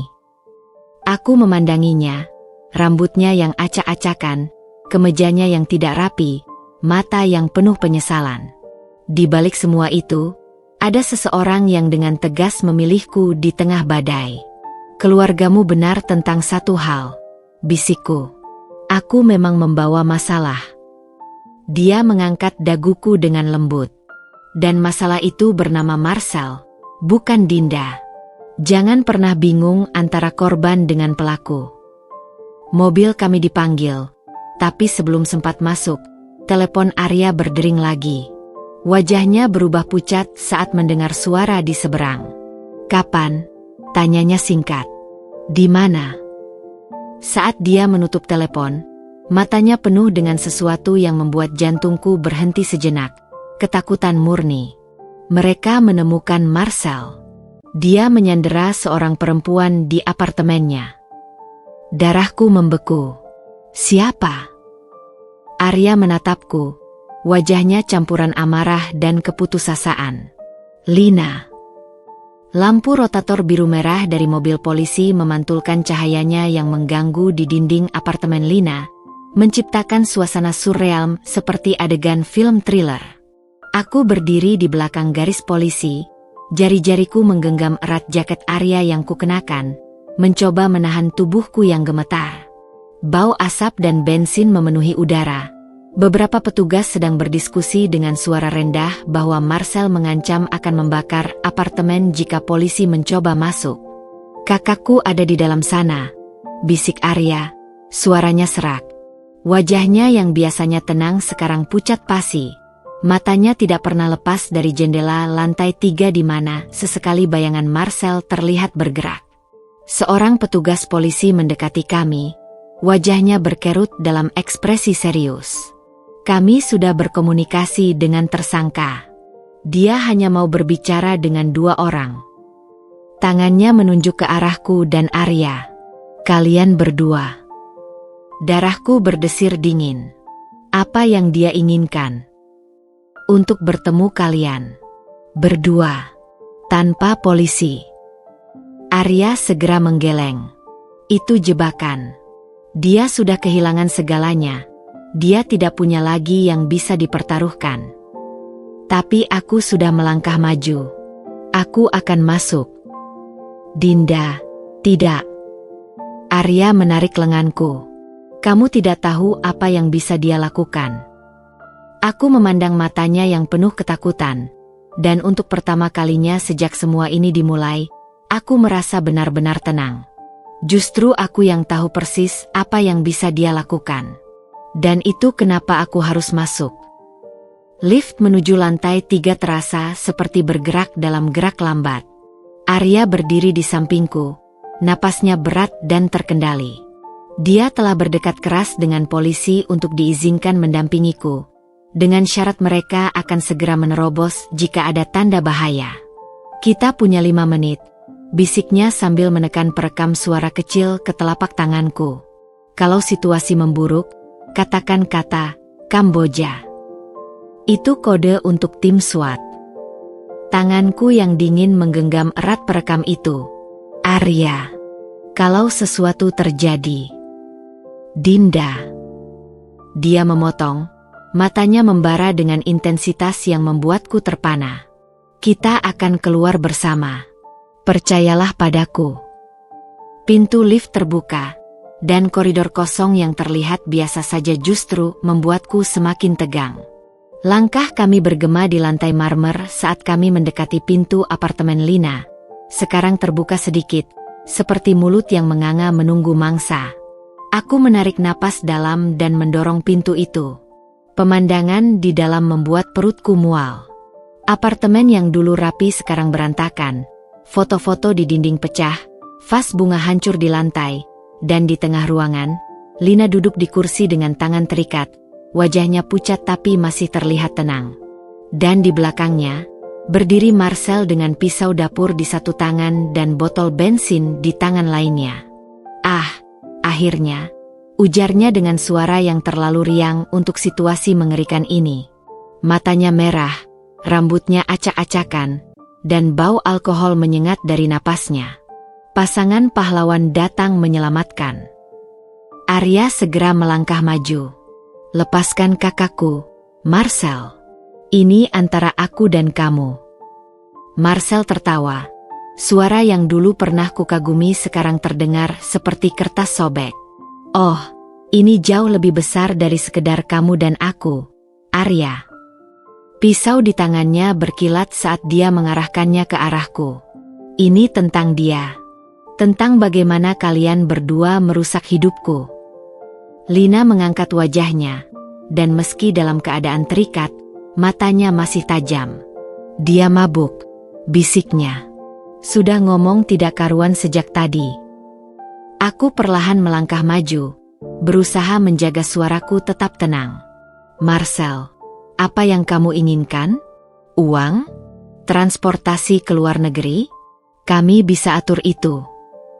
Dia menggeleng. Wajahnya tiba-tiba berubah sedih seperti anak kecil yang terluka. Aku mau kamu mengerti, Dinda. Aku tidak pernah bermaksud menyakitimu.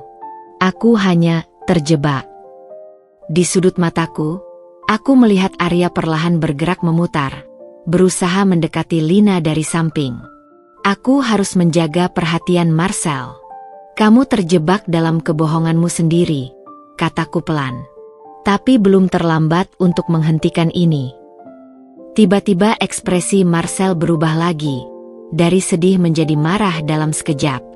Terlambat, teriaknya, membuat kami semua tersentak. Aku sudah kehilangan segalanya berkat kalian. Pekerjaan, tunangan, reputasi. Botol bensin di tangannya tumpah sedikit, baunya menyengat di udara. Lina mengerutkan hidung, tapi tetap diam. Penguasaan dirinya yang luar biasa. Kakakku tidak pernah bersamamu, bisik Arya. Sekarang sudah berada di posisi yang lebih dekat ke Lina. Kamu hanya alat bagi keluarganya untuk bisnis, dan kamu tahu itu. Kalimat itu seperti menyulut api. Marcel mengayunkan pisaunya ke arah Arya. Diam. Kamu tidak tahu apa-apa. Aku mencintainya. Lina tiba-tiba tertawa, suara dingin yang penuh ejekan. Cinta? Kamu tidak tahu arti kata itu. Yang kamu tahu hanya memanfaatkan orang. Marcel memutar tubuhnya ke arah Lina, dan itu adalah kesempatan yang ditunggu Arya. Dengan gerakan cepat, dia menyergap Marcel dari samping, menjatuhkan pria itu ke lantai. Pisau terlempar dan meluncur ke arahku. Sementara botol bensin jatuh dan isinya tumpah di karpet. Lina, cepat! Teriakku sambil berlari ke arahnya dan berusaha melepas ikatannya. Di belakangku, Arya dan Marcel bergumul di lantai. Suara benturan, tendangan, dan dengusan napas berat memenuhi ruangan. Lina segera bebas dan membantu aku menarik Marcel dari Arya. Tapi Marcel, dalam keputusasaannya, tiba-tiba meraih korek api dari sakunya. "Tidak!" teriakku, tapi sudah terlambat. Dia menyalakan korek itu dan melemparkannya ke genangan bensin. Api menyala dengan suara "wos" yang mengerikan, langsung membentuk dinding kecil kobaran di antara kami dan pintu keluar. Asap hitam mulai memenuhi ruangan dengan cepat, membuat kami batuk-batuk. "Jendela!" teriak Arya sambil menarik lenganku. Lina sudah berlari ke arah kamar tidur. "Di sini. Fire escape." Kami bergegas mengikutinya, sementara di belakang Marcel tertawa terbahak-bahak di tengah asap yang semakin tebal. "Kalian pikir menang? Lihat saja. Lihat." Suaranya terputus oleh batuk paroksismal. Aku berbalik dan melihatnya terhuyung-huyung, dikelilingi api yang semakin besar. Tanpa berpikir dua kali, aku berlari kembali ke arahnya. "Dinda, tidak!" Arya berteriak, tapi aku sudah menceburkan diri ke dalam asap. Marcel terkejut melihatku mendekat.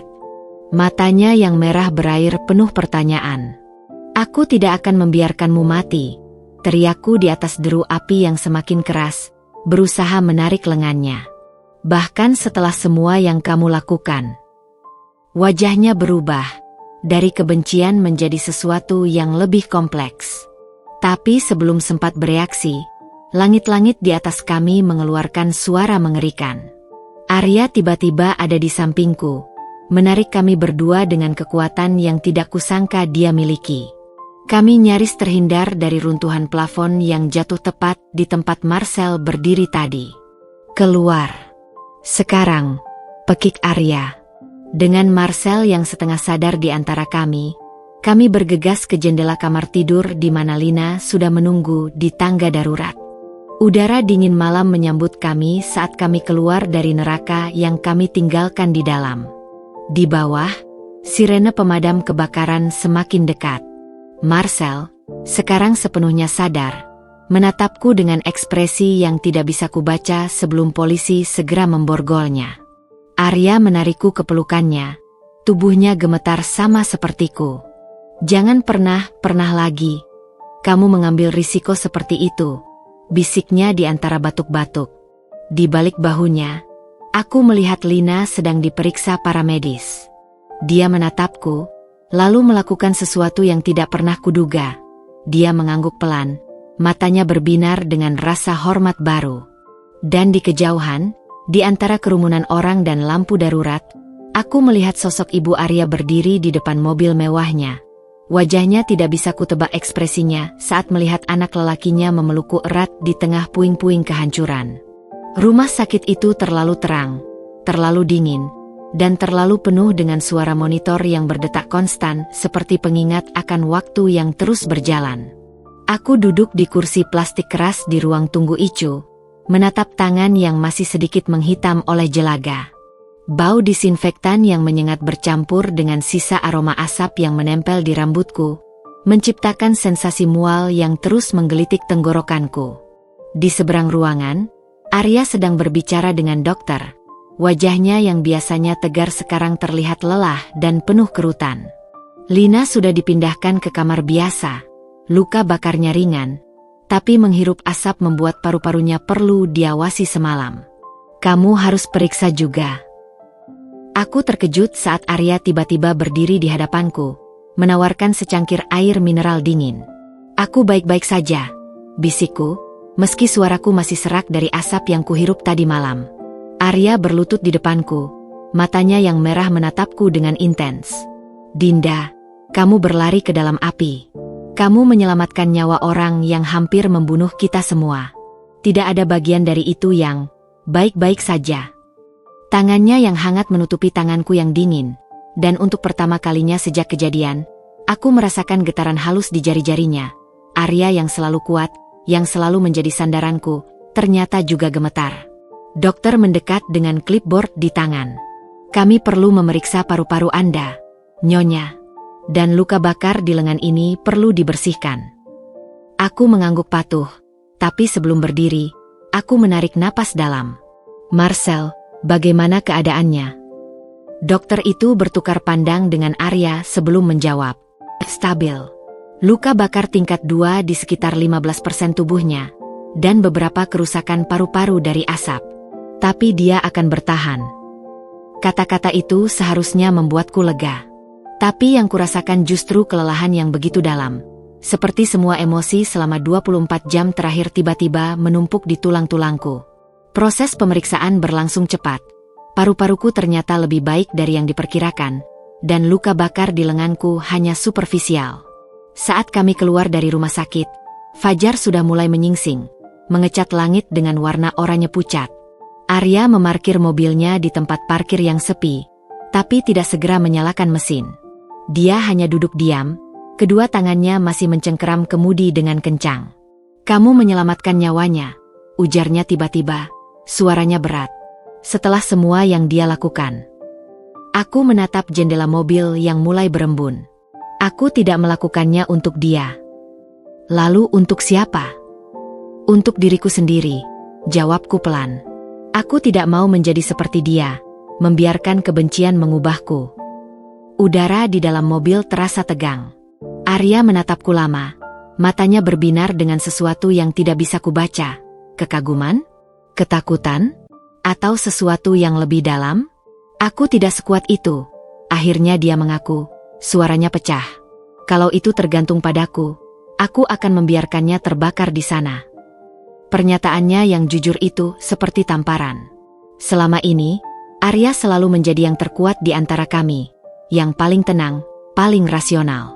Melihatnya seperti ini, rapuh dan manusiawi, membuat hatiku terasa hancur sekaligus penuh. Kami duduk dalam keheningan yang nyaman, menonton matahari terbit perlahan melalui kaca depan. Dunia di luar terasa begitu damai, sangat kontras dengan kekacauan di dalam diri kami. Apartemenku terasa asing ketika kami tiba, seperti kembali ke kehidupan lama setelah melalui sesuatu yang mengubah kami selamanya. Arya langsung menuju dapur kecil, memanaskan air untuk teh sementara aku berdiri di tengah ruang tamu, memandangi kekacauan dokumen kasus Marcel yang masih berserakan di meja kopi. "Kita harus membereskan ini," bisikku, tapi tubuhku tidak bergerak. Arya datang membawa 2 cangkir teh chamomile. Wajahnya sudah lebih tenang. "Nanti saja. Sekarang duduk." Dia memanduiku ke sofa, lalu tiba-tiba berlutut di depanku. Kedua tangannya memegang erat tanganku. "Dinda, ada sesuatu yang harus kukatakan." Jantungku berdegup kencang. "Arya, aku mencintaimu," potongnya, matanya tidak goyah. "Bukan sebagai teman, bukan sebagai penyelamat. Aku mencintaimu sepenuhnya, dengan segala kekacauan dan keberanianmu." Dunia seakan berhenti berputar. Kata-kata yang selama ini kudengar hanya dalam mimpi sekarang terucap nyata, di tengah sisa-sisa kehancuran yang kami lewati bersama. "Arya, aku..." Tapi kata-kataku terhenti. Dari balik bahunya, aku melihat layar televisi yang masih menyala di mode mute. Wajah Ibu Arya terpampang jelas di berita pagi, sedang memberikan konferensi pers tentang insiden memalukan yang melibatkan putranya. Teks berjalan di bawahnya. Keluarga Wijaya cabut dukungan finansial untuk bisnis putra bungsu. Arya mengikuti pandanganku, dan wajahnya berubah. "Itu tidak penting," bisiknya, mencoba menarik perhatianku kembali. Tapi keraguan sudah menyelinap masuk. "Arya, kau kehilangan segalanya karena aku. Bisnismu, keluargamu. Dan aku akan memilih hal yang sama lagi dan lagi," jawabnya tegas. "Karena kamu adalah satu-satunya hal yang benar-benar penting bagiku." Air mata mulai mengalir di pipiku, tapi kali ini bukan air mata sedih atau takut. Ini adalah air mata untuk sesuatu yang lebih besar dari diriku, untuk cinta yang tulus, untuk pengorbanan tanpa syarat, untuk keberanian yang tidak kumiliki. Aku meraih wajah Arya, menatap mata coklatnya yang dalam. "Aku juga mencintaimu," bisikku. "Tapi aku tidak bisa membiarkan kau kehilangan lebih banyak lagi." Wajahnya berkerut dalam kebingungan. "Apa maksudmu?" Aku butuh waktu, ucapku. Suaraku hampir tidak terdengar. Untuk memastikan ini benar-benar yang terbaik untuk kita berdua, bukan hanya pelarian dari trauma. Ruang tamu yang sunyi itu tiba-tiba terasa terlalu besar. Jarak antara kami yang hanya beberapa sentimeter terasa seperti jurang. Arya menarik napas dalam, lalu perlahan mengangguk. Aku mengerti, bisiknya, meski matanya berkaca-kaca. Tapi tolong, jangan lama-lama. Karena aku sudah menunggumu selama 7 tahun. Dinda, aku tidak sabar menunggu lebih lama lagi.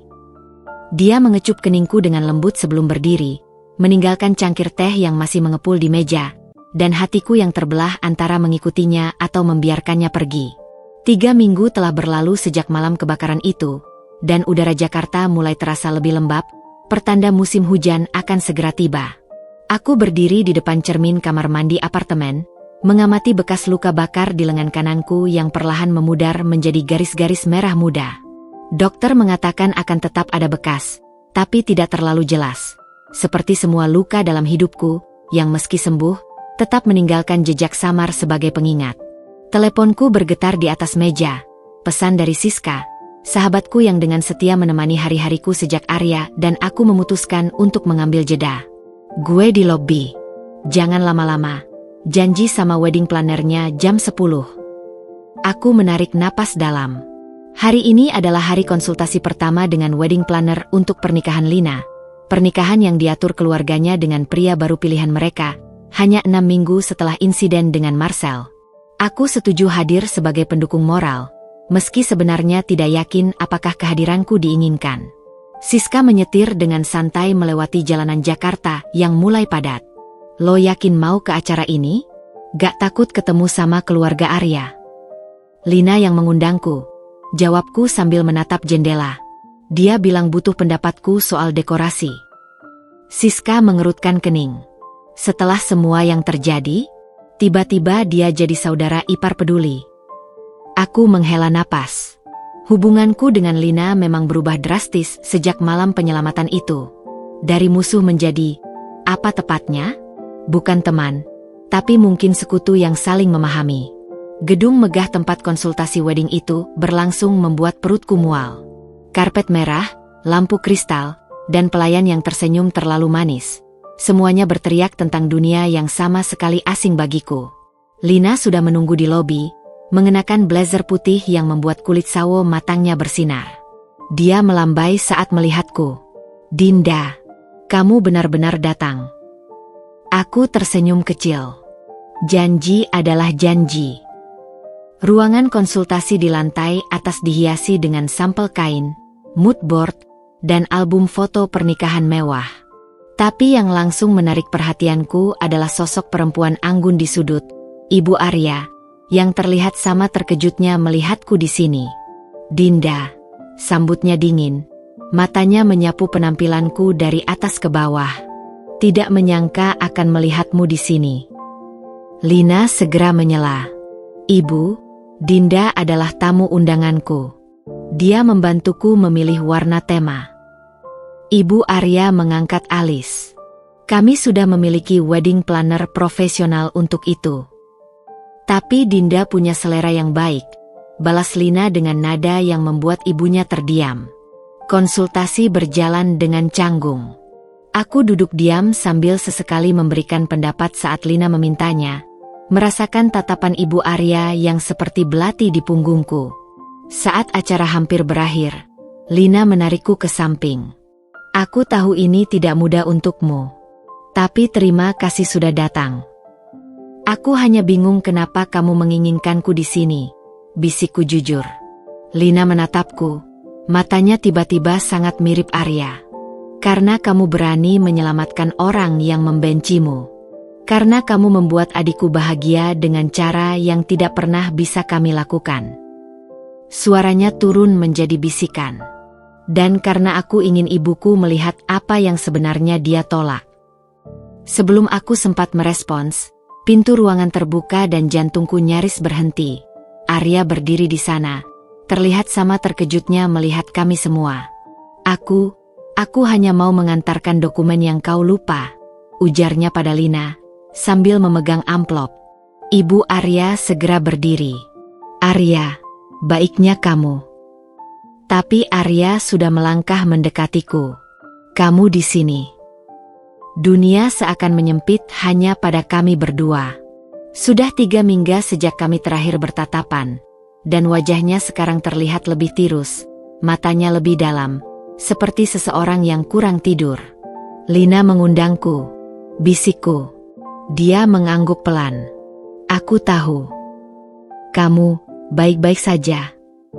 Senyum kecilnya terasa seperti sinar matahari di tengah ruangan yang dingin ini. Lebih baik sekarang. Ibu Arya dengan jelas tidak menyukai interaksi ini. Arya, kita punya jadwal dengan keluarga Harjo jam 1. Arya tidak mengalihkan pandangannya dariku. Maaf, Ibu. Aku ada janji lain. Lina tiba-tiba menyelipkan sesuatu ke tanganku. Sebuah undangan. Pesta pertunangan minggu depan. Aku ingin kamu datang. Aku membuka mulut untuk menolak, tapi Arya menyentuh lenganku dengan lembut. Tolong. Hanya satu kata, tapi cukup membuatku mengangguk. Saat Arya pergi, Ibu Arya mendekatiku dengan wajah dingin. Kami adalah keluarga terhormat, Dinda. Arya punya tanggung jawab dan warisan yang harus dijaga. Aku tidak bermaksud. Dia melepas segalanya untukmu, potongnya. Bisnis yang dibangunnya dari nol, hubungan keluarga, bahkan reputasinya. Apakah kamu pikir cinta cukup untuk menggantikan itu semua? Pertanyaannya menggantung di udara seperti pisau. Dan yang paling menyakitkan, aku tidak punya jawaban. Malam itu, aku duduk di balkon apartemen, memandangi langit Jakarta yang jarang menampakkan bintang. Undangan pesta pertunangan Lina tergeletak di meja sampingku, bersama secangkir teh chamomile yang sudah dingin, jenis yang sama seperti yang Arya buat untukku 3 minggu lalu. Telepon berdering. Nomor tidak dikenal. Dinda. Suara di seberang membuatku terkejut. Itu suara ayah Arya, yang belum pernah sekalipun berbicara langsung padaku. Pak, kamu akan datang ke pesta Lina? Tanyanya langsung pada inti. Aku ragu. Saya belum memutuskan. Kalau kamu mencintai anakku seperti katamu, suaranya rendah tapi tegas, maka datanglah.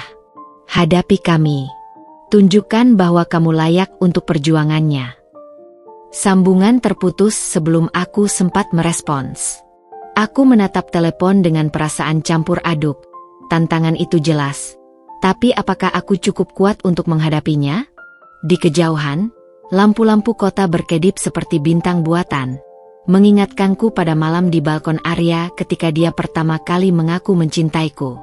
Saat itu, pilihannya terasa jelas. Ambil jarak, beri waktu. Tapi sekarang, aku mengambil undangan itu dan membukanya perlahan. Mungkin sudah waktunya berhenti lari. Mungkin, seperti yang Arya katakan, sudah cukup menunggu. Pesta pertunangan Lina digelar di ballroom hotel berbintang 5, dengan langit-langit setinggi katedral dan lantai marmer yang mengilap seperti cermin.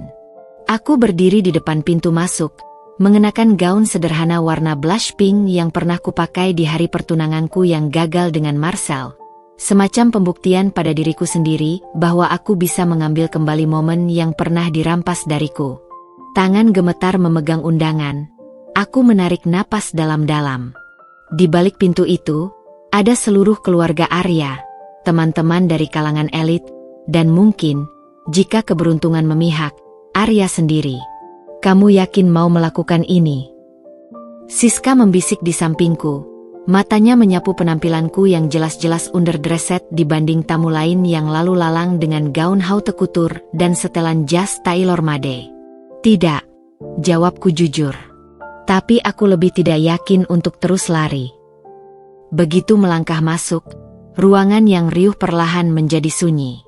Beberapa pasang mata tertuju padaku. Ada yang penasaran, sebagian lain penuh penghakiman. Di ujung ruangan, Ibu Arya berdiri kaku di samping ayahnya yang wajahnya tidak terbaca. sementara Lina dengan cepat menyambar gelas anggur dari pelayan dan bergegas menyambutku. "Kamu datang," desisnya, matanya berbinar. Aku menganggak, menyerahkan bungkusan kecil berisi cincin antik yang kusimpan sejak kuliah. Sebuah tradisi keluarga kami untuk calon pengantin. "Untukmu. Semoga membawa keberuntungan." Lina membuka bungkusan itu dan napasnya tersendat. Ini cantik sekali." "Keluargaku bukan keluarga kaya," bisikku. "Tapi kami punya banyak cinta untuk diberikan." Ekspresi Lina berubah halus sebelum dia tiba-tiba menggenggam tanganku. "Arya ada di balkon. Pergi sekarang sebelum ibuku menyadari." Dengan detak jantung yang berdegup kencang, aku menyusuri tepi ruangan menuju balkon luas di sisi timur. Dan di sana, berdiri membelakangi dengan bahu tegap yang kukenal baik, adalah Arya. "Arya." Namaku meluncur pelan dari bibirku. Dia berbalik begitu cepat sampai gelas champagne di tangannya nyaris tumpah. Matanya melebar, lalu perlahan melunak. "Kamu benar-benar datang. Kamu memintaku. Dan kamu memintaku waktu," balasnya. Langkahnya mendekat perlahan seperti mendekati hewan liar yang bisa lari kapan saja. Udara malam yang sejuk dan gemuruh musik klasik dari dalam menciptakan ruang intim di antara kami. Aku menarik napas dalam. Aku sudah selesai lari, Arya. Dari Marcel, dari ketakutanku, bahkan dari cintamu. Tanganku gemetar saat mengeluarkan amplop dari tas kecil. "Ini adalah proposal bisnisku. Rencana 6 bulan ke depan untuk membangun perusahaan event planning kecil. Aku ingin melakukannya sendiri dulu, sebelum..." "Sebelum apa?" dorongnya. Matanya tidak lepas dari wajahku. "Sebelum aku memintamu membangun hidup bersamaku. Dengan syarat aku bisa berdiri sama tinggi denganmu, bukan sebagai beban." Wajah Arya berubah melalui berbagai emosi, kekaguman, kelegaan, lalu akhirnya kebahagiaan murni. "Selama 7 tahun aku mencintaimu, Dinda. Apa membuatmu berpikir aku peduli dengan seberapa tinggi kamu berdiri? Tapi keluargamu. Keluargaku akan belajar menerimamu." Potongnya, tangannya sekarang memegang erat tanganku. "Karena aku tidak akan menerima pilihan lain." Tiba-tiba, suara tepuk tangan membuat kami berdua menoleh. Lina berdiri di pintu balkon dengan senyum lebar. Di belakangnya ibu dan ayah Arya dengan ekspresi yang lebih lembut dari yang kuduga. "Rasanya kita punya pengumuman lain hari ini," seru Lina dengan sengaja. Arya tidak ragu lagi. Di depan semua tamu yang mulai berkerumun, dia berlutut di lantai marmer balkon. "Dinda, 7 tahun lalu aku menulis surat cinta yang tidak pernah kuberikan. Hari ini, aku tidak mau menunggu lebih lama lagi." Dia mengeluarkan sebuah kotak cincin kecil dari saku jasnya. Cincin emas sederhana dengan batu kecubung kecil. Persis seperti yang pernah kusukai saat kami jalan-jalan di pasar antik tahun kedua kuliah. "Kamu ingat?" bisikku. Air mata mulai mengalir. "Setiap detik bersamamu," jawabnya. Matanya juga berkaca-kaca. "Menikahlah denganku." Di balik bahu Arya, aku melihat ibu Arya menghela napas panjang sebelum akhirnya mengangguk kecil. Ayah Arya malah tersenyum, sementara Lina sudah menangis terisak-isak di samping mereka. Dan di tengah semua kemewahan dan tradisi keluarga Arya, di pesta pertunangan yang penuh protokol, sebuah pernikahan sederhana dimulai dengan "iya" yang diucapkan di antara pelukan dan tawa bahagia. 1 tahun kemudian, di sebuah teras rumah kecil yang kami beli bersama, aku duduk dengan laptop di pangkuan sambil mengawasi Arya yang sedang mencoba merakit meja makan baru, yang ketiga kalinya, karena 2 sebelumnya gagal total. "Katakan saja pada tukang kayu," godaku sambil menyeruput teh. "Tidak perlu," gerutnya, wajahnya penuh konsentrasi. "Aku bisa belajar." Itulah Arya, tidak pernah takut mencoba, tidak pernah menyerah. Sama seperti tidak pernah menyerah padaku. Perusahaan event planning kecilku sudah menerima 5 klien tetap, sementara Arya membangun kembali bisnisnya dari nol. Kali ini dengan syarat bisa bekerja remote 2 hari seminggu agar bisa membantuku di dapur. Keluarga Arya? Masih ada gesekan sesekali. Tapi setiap minggu makan malam bersama di rumah kami yang berantakan dengan perkakas dan cat sampel dinding. Dan Lina? Menikah dengan tunangan pilihan keluarganya. Sedangkan Marcel? Dihukum 5 tahun penjara. Tapi tulisannya tentang penyesalan dan perubahan kadang masih sampai ke surelku, yang kubaca sambil memegang erat tangan Arya, bersyukur untuk semua luka yang akhirnya membawa kami ke sini. Di teras itu, dengan suara palu Arya dan aroma teh chamomile, aku menyadari sesuatu yang sederhana namun dalam. Cinta sejati tidak pernah tentang kesempurnaan, tapi tentang memilih untuk tetap bertahan, di tengah badai, di tengah keraguan, bahkan di tengah keluarga yang terlalu banyak mengatur. Dan pilihan itu, setiap hari, adalah yang paling mudah kulakukan.